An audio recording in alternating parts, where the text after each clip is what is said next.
श्रावण मास महात्म्य 15वां अध्याय। सुपोदन षष्ठी व्रत तथा अर्क विवाह विधि। सनत कुमार बोले, हे देवेश, मैंने नारगों का यह आश्चर्यजनक पंचमी व्रत सुन लिया। अब आप बताएं कि षष्ठी तिथि में कौन सा व्रत होता है और उसकी विधि क्या है। ईश्वर बोले, हे विपेंद्र, श्रावण मास के शुक्ल पक्ष में षष्ठी तिथि को महामृत्यु का नाश करने वाले सुपोदन नामक शुभव्रत को करना चाहिए। शिवालय में अथवा घर में ही प्रयत्नपूर्वक शिव का पूजन करके सुपोदन का नैवेद्य उन्हें विधिपूर्वक अर्पण करना चाहिए। इस व्रत के साधन में आम्र का लवण मिलाकर शाक और अनेक पदार्थों के नैवेद्य अर्पित करें। साथ ही ब्राह्मण को वायन प्रदान करें।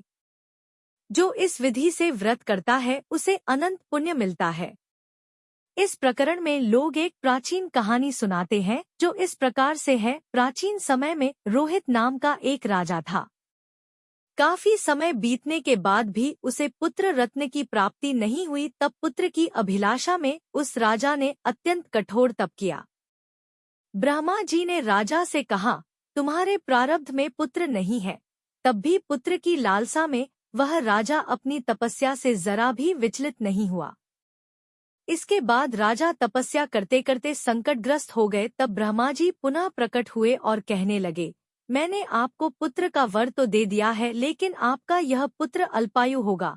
तब राजा तथा उनकी पत्नी ने विचार किया कि इससे रानी का बांझपन तो दूर हो जाएगा, संतानहीनता की निंदा नहीं होगी। कुछ समय बीत जाने के बाद ब्रह्मा जी के वरदान से उन्हें पुत्र प्राप्ति हुई। राजा ने विधिपूर्वक उसके जातकर्म आदि सभी संस्कार किए। दक्षिणा नाम वाली उस रानी व राजा ने अपने पुत्र का नाम शिवदत्त रखा। उचित समय आने पर भयभीत चित्त वाले राजा ने पुत्र का यज्ञोपवीत संस्कार किया, किंतु राजा ने उसकी मृत्यु के भय से उसका विवाह नहीं किया। तदंतर 16वें साल में उनका पुत्र शिवदत्त मृत्यु को प्राप्त हो गया। तब ब्रह्मचारी की मृत्यु का स्मरण करते हुए राजा को बहुत चिंता होने लगी कि जिन लोगों के कुल में कोई ब्रह्मचारी मर जाए तब उनका कुल खत्म हो जाता है और वह ब्रह्मचारी भी दुर्गति में पड़ जाता है। सनत कुमार बोले, हे देवदेव, हे जगन्नाथ, इसके दोष निवारण का उपाय है या नहीं? यदि उपाय है तो अभी बताएं, जिससे दोष की शांति हो सके। ईश्वर बोले, यदि कोई स्नातक अथवा ब्रह्मचारी मर जाए तो अर्क विधि से उसका विवाह कर देना चाहिए। इसके बाद उन दोनों ब्रह्मचारी तथा आग को परस्पर संयुक्त कर देना चाहिए। अब अर्क विवाह की विधि कहते हैं, मृतक का गोत्र, नाम आदि लेकर देशकाल का उच्चारण करके कर्ता कहे कि मैं मृत ब्रह्मचारी के दोष निवारण हेतु वैसर्गिक व्रत करता हूँ। सर्वप्रथम सुवर्ण से अभ्युदय करके अग्नि स्थापन कर आधार होम करके चारों व्याहृतियों भुव भुवः स्वः महा से हवन करना चाहिए। इसके बाद व्रत अनुष्ठान के उत्तम फल के निमित्त व्रतपति अग्नि के संपादनार्थ विश्वदेवों के लिए घृत की आहुति डालें। उसके बाद स्विष्टकृत होम करके अवशिष्ट होम संपन्न करें। पुनः देशकाल का उच्चारण करके इस प्रकार बोले, मैं अर्क विवाह करूंगा। उसके बाद सुवर्ण से अभ्युदय कृत्य करके अर्क शाखा तथा मृतक की देह को तेल तथा हल्दी से लिप्त करके पीले सूत से वेष्टित करें और पीले रंग के 2 वस्त्रों से उन्हें ढक दें। इसके बाद अग्नि स्थापन करें और विवाह विधि में प्रयुक्त योजक नामक अग्नि में आधार होम करें व अग्नि के लिए आज्य होम करें। उसके बाद चारों व्याहृतियों से भुवः भुवः स्वः मह बृहस्पति तथा कामदेव के लिए आहुति प्रदान करें। पुनः घृत से स्विष्टकृत होम करके संपूर्ण हवन कर्म समाप्त करें। उसके बाद आग की डाली तथा मृतक के शव को विधिपूर्वक जला दे। मृतक अथवा म्रियमाण के निमित्त 6 वर्ष तक इस व्रत का अनुष्ठान करना चाहिए। इस अवसर पर 30 ब्रह्मचारियों को नवीन कौपीन वस्त्र प्रदान करना चाहिए और हस्त प्रमाण अथवा कान तक लंबाई वाले दंड तथा कृष्ण मृगचर्म भी प्रदान करने चाहिए। उन्हें चरण पादुका, छत्र, माला, गोपी चंदन, प्रवालमणि की माला तथा अनेक आभूषण समर्पित करने चाहिए। इस विधान से व्रत करने पर कोई भी विघ्न नहीं होता है। ईश्वर बोले, ब्राह्मणों से यह सुनकर राजा ने मन में विचार किया कि यह अर्क विवाह तो मुझे गौण प्रतीत होता है, मुख्य नहीं, क्योंकि कोई भी व्यक्ति मरे हुए को अपनी कन्या नहीं देता है। मैं राजा हूँ, अतः मैं उस व्यक्ति को अनेक रत्न तथा धन दूंगा जो कोई भी इसकी वधू के रूप में अपनी कन्या प्रदान करेगा। उस नगर में एक ब्राह्मण था। उस समय वह किसी दूसरे नगर में गया हुआ था। उसकी एक सुंदर पुत्री थी जिसकी माता की मृत्यु पहले ही हो चुकी थी।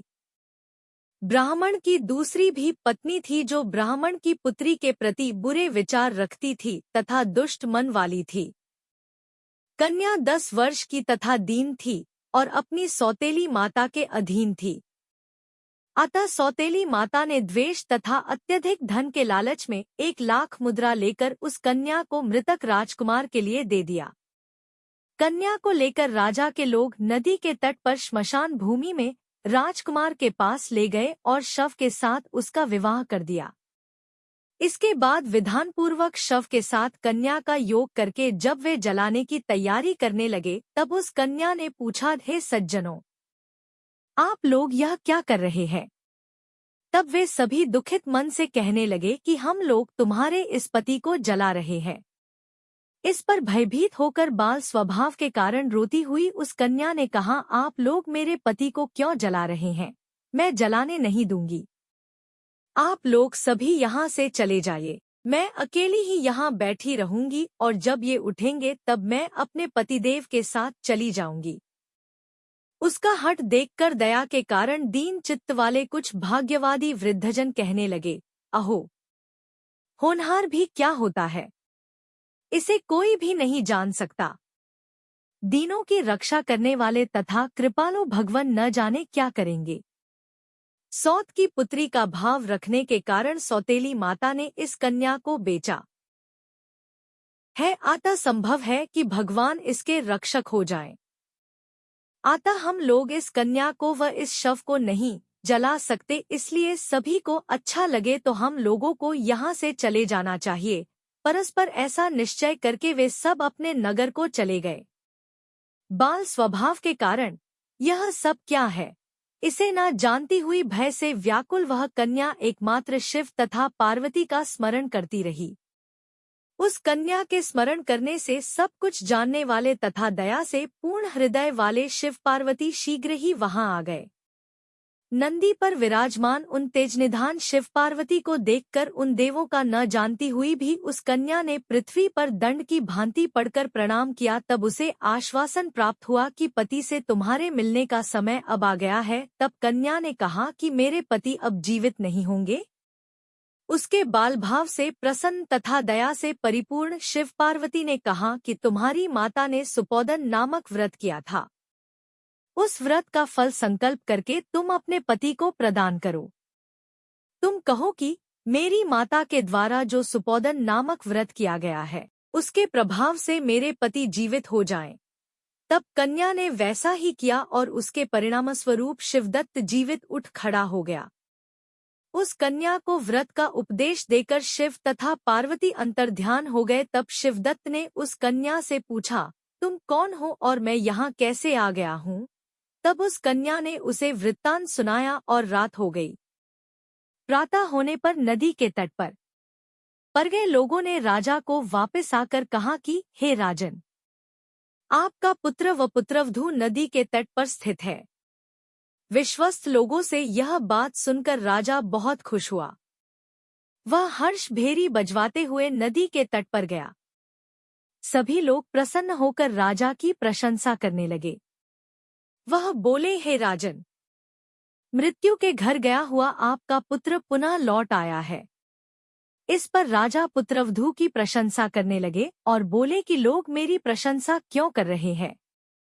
प्रशंसा के योग्य तो यह वधू है। मैं तो भाग्यहीन तथा अधम हूँ। धन्य और सौभाग्यशालिनी तो यह पुत्रवधू है, क्योंकि इसी के पुण्य प्रभाव से मेरा पुत्र जीवित हुआ है। इस प्रकार अपनी पुत्रवधू की प्रशंसा करके राजा ने दान तथा सम्मान के साथ श्रेष्ठ ब्राह्मणों का पूजन किया और ग्राम से बाहर ले जाए गए मृत व्यक्ति के पुनः ग्राम में प्रवेश कराने से संबंधित शांति की विधि को ब्राह्मणों के निर्देश पर विधिपूर्वक संपन्न किया।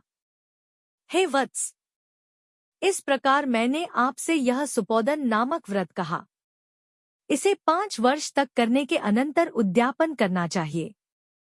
पार्वती तथा शिव की प्रतिमा का प्रतिदिन पूजन करना चाहिए और प्रातःकाल आम के पल्लवों के साथ चरु का होम करना चाहिए। साथ ही नैवेद्य तथा वायन अर्पित करना चाहिए। मनुष्य यदि व्रत की बताई गई इस विधि के अनुसार आचरण करे तो वह दीर्घजीवी पुत्र प्राप्त करके मृत्यु के बाद शिवलोक जाता है। इस प्रकार श्री स्कंद पुराण के अंतर्गत ईश्वर सनत कुमार नामक 15वां अध्याय पूर्ण हुआ।